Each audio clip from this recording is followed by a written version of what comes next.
Hot take: Mary-Kate has always been the superior Olsen twin. Ladies and gentlemen, I'm here today to settle a decade-long debate that has plagued playgrounds for years. Mary-Kate Olsen rules and Ashley Olsen drools. Or in grown-up terminology, if you're into that, Mary-Kate is the exponentially more interesting and fabulous twin, while Ashley's more tasteful, foreign Olsen, lifestyle puts me to sleep.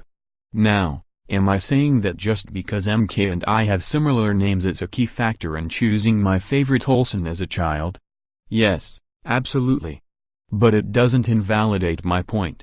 Look into your heart and you'll see that Mary-Kate is the only Olsen twin that matters, and here's the definitive proof. Photo credit, Getty Images. The basic plot of 98% of straight-to-video Olsen twins flicks follows two identical yet totally different girls who often trade places and search for a potential parent, usually in a foreign country.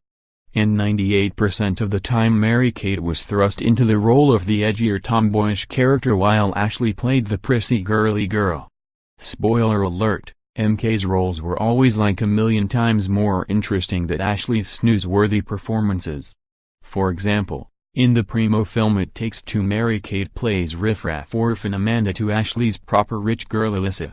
After the girls trade places, MK's Amanda is pressured into playing a classical composition at the request of Alyssa's would-be evil stepmother. Amanda decides to forego the Chopin, pronounced Chopin, well done, Mary-Kate, and in what can only be described as punk rock poetry put to life, bangs out a cluster FK of notes in dedication to this wicked witch. Inspired. Photo credit, Getty Images. It was the whackness and she does well in her hippie chick part.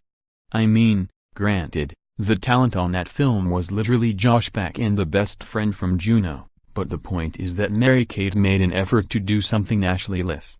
Okay, it isn't the real MK. It's brilliant comedian Elaine Carroll holding a series of oversized Starbucks cups, but very Mary-Kate is the closest thing we get to a documentary on the superior Olsen. Actually, I don't know if I ever want a documentary on Mary-Kate. I'm fine accepting this as canon. Photo credit, Getty Images. But Mary Grace, they're both fashion moguls. Wah. Take a seat.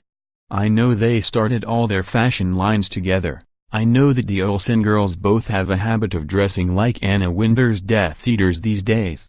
But ever since Mary-Kate got her hands on some red hair dye back in 2003, she made her multi-layered haute bohemian trash bag aesthetic into absolute style goals. And Ashley? She couldn't even touch it.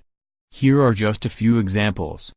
Photo credit, Getty Images. Ashley looking like she's wearing your Abercrombie & Fitch spring semi-formal dress, in brown, and Mary-Kate looking like she's stumbled out of the hippest opium den of all time. And photo credit, Getty Images. Ashley with a sleek blowout and super basic black gown, and Mary-Kate dazzling in her ill-fitting sequin nightshirt complete with Jaff I'm a Billionaire bedhead. Photo credit, Getty Images. Here's Ashley doing her best with some Kool-Aid dyed hair streaks and Mary-Kate changing the game with her top hat, cheetah print coat, and statement-making plum lips.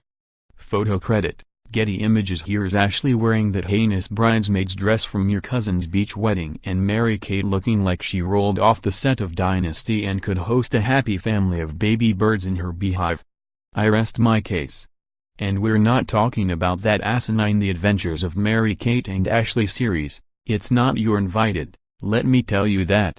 We're referring to how when Heath Ledger was found dead by his masseuse in 2008, the first person she called was Mary-Kate, twice, before she called, 911.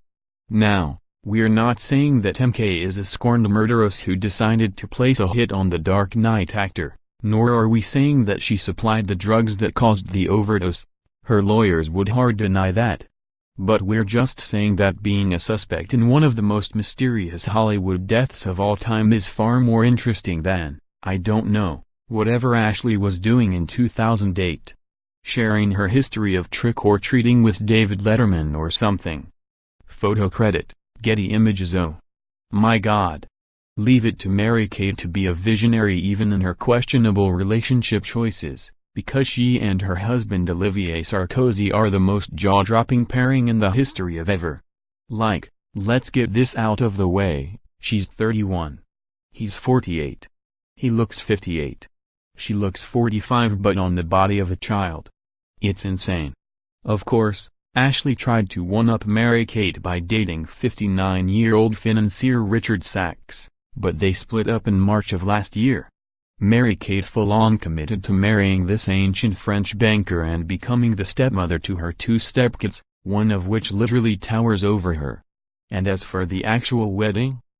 Apparently, they passed around bowls and bowls of cigarettes and smoked deep into the night.